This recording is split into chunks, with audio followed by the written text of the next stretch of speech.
A discinesia tardia nada mais é do que o aparecimento de movimentos hipercinéticos, involuntários, de uma maneira geral associado ao uso crônico de bloqueadores dopaminérgicos, né? Bloqueadores especificamente do receptor D2. Antigamente a gente até via um pouco mais no uso de antieméticos como a metoclopramida, mas hoje a gente usa muito pouco, né? Principalmente em pacientes, por exemplo, oncológicos que têm náuseas crônicas. E essencialmente hoje a gente reserva isso como um efeito colateral do uso dos antipsicóticos. O que é importante a gente lembrar é que a discinesia tardia, na verdade, é como se fosse uma equação, né? A gente carrega esse efeito do bloqueio dopaminérgico ao decorrer do tempo, tanto quanto a exposição dos antipsicóticos que a gente usa anteriormente e o tempo que a gente utilizou cada um deles. Uma pergunta bem importante, né? Porque onde que eu devo procurar essas alterações motoras? Cerca de 3/4 dos pacientes eles vão apresentar alterações orofaciais, por mais que no vídeo a gente tenha um exemplo um pouco mais grave, com movimentos mais pronunciados, a gente vê uma inúmera faceta de alterações motoras, como protrusão de língua, movimentos mastigatórios involuntários, e o que é mais importante de tudo, que pelo menos nas fases iniciais, os pacientes eles não possuem a consciência desses sintomas. Se a gente para pensar que a longo prazo, a progressão desses sintomas, principalmente mastigatórios, entre outros, eles levam a alterações, por exemplo, dificuldade na fala, na deglutição, e ao mesmo tempo uma questão que piora o estigma, né? O paciente, todo mundo olha para aquela pessoa, sabe que provavelmente ele deve tomar algum remédio, o que piora bastante a questão do convívio social, um dos principais impactos da discinesia tardia. Porém, eu acho que o principal, a gente fica muito enviesado com a questão da manifestação orofacial e a gente esquece que, na verdade, ela comete todo o corpo. Quando a gente avalia o paciente, a gente precisa olhar tanto para os membros superiores e, principalmente, o que a gente esquece, os membros inferiores. A avaliação desse paciente precisa ser feita sem sapato, sem meia, e observar ele de uma maneira como um todo. A discinesia tardia ela faz parte do grupo, na verdade, das alterações motoras tardias, e podem aparecer também outras alterações, como distonia tardia, entre outras, e movimentos, por exemplo, alterações posturais distônicas, que também são sugestivas e estão dentro dessa classe. E aí vem a pergunta, né? Como é que a gente identifica, já que é tão difícil a gente encontrar, e a maior parte do tempo a gente pega isso pelo relato dos familiares. A gente tem uma escala clássica, que é a recomendação é que a gente aplique ela frequentemente, que é a AIMS, né, a escala de movimentos anormais. O mais importante é a gente entender que a gente avalia todas as partes do corpo, principalmente tem um foco na região orofacial, já que 3/4 dos pacientes possuem alteração, mas a gente olha para membros superior, inferiores e tronco. A AIMS é relativamente simples, a gente aplica ela até de uma maneira intuitiva, né? Ela preconiza que, por exemplo, na hora de eu avaliar esse meu paciente para discinesia tardia, eu devo olhá-lo em situações diferentes. E uma delas é, por exemplo, olhar enquanto ele espera para consulta, na sala de espera, ou quando ele deambula em direção ao consultório.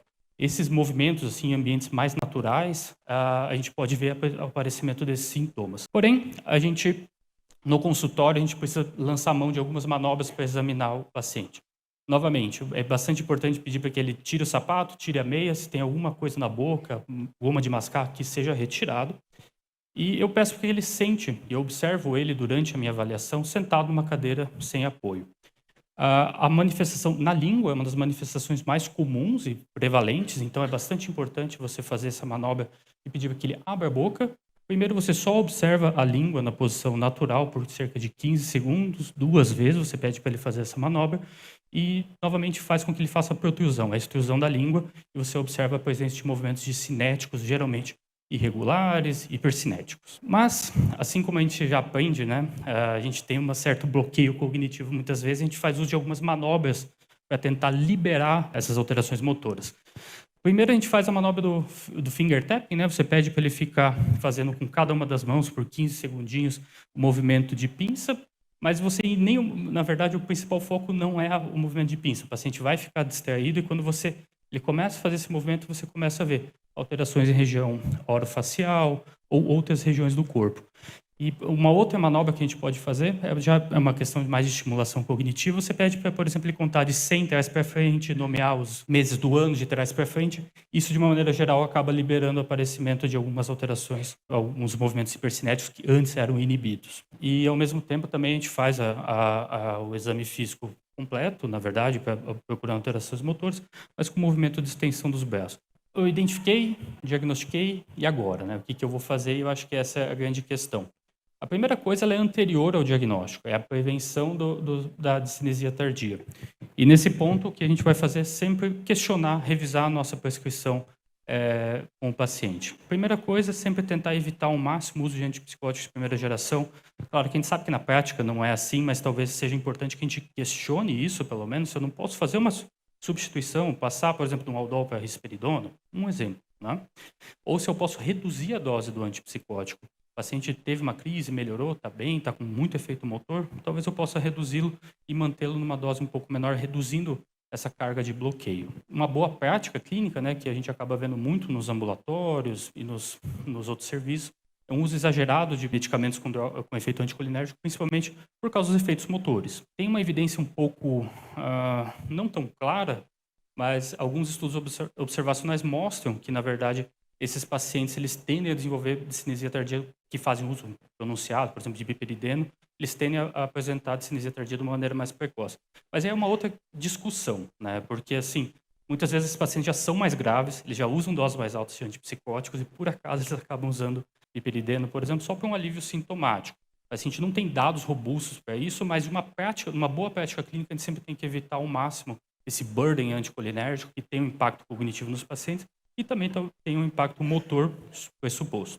Se eu estou com um paciente com uso de antipsicótico, longo prazo, eu vou fazer a próxima pergunta, né? Eu identifiquei, eu posso suspender o antipsicótico? Essa é a grande questão. Quando a gente fala de psicoses primárias, raramente a gente vai optar por essa opção. Mas se eu estou frente, por exemplo, a um transtorno afetivo bipolar, uma depressão unipolar, será que eu não posso trocar, talvez, a minha potencialização por uma outra medicação? E, ao mesmo tempo, a gente sabe que quando a gente está presente, na verdade, essas alterações motoras, o ideal é que talvez a gente suspenda os medicamentos anticolinérgicos durante o uso. É também uma evidência um pouco fraca, mas alguns trials open label mostraram que os pacientes tendiam a melhorar os sintomas quando a gente suspendiam os anticolinérgicos. E lembrar, para a gente nunca digamos assim, se preocupar tanto, que quando a gente tira ou reduz a dose, muitas vezes os sintomas eles dão uma piorada momentaneamente, é uma queixa frequente, né? Você fala, poxa, estou tirando e está piorando, né?